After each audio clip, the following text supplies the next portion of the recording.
வந்தது தெரியும் போவது எங்கே வாசல் நமக்கே தெரியாது. வந்தவரெல்லாம் தங்கிவிட்டால் இந்த மண்ணில் நமக்கே இடமேது.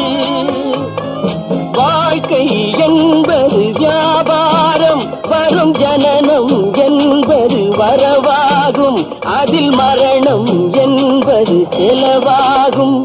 போனால் போகட்டும் போடா, போனால் போகட்டும் போடா. இந்த பூமியில் நிலையாய் வாழ்ந்தவர் யாரடா? போனால் போகட்டும் போடா.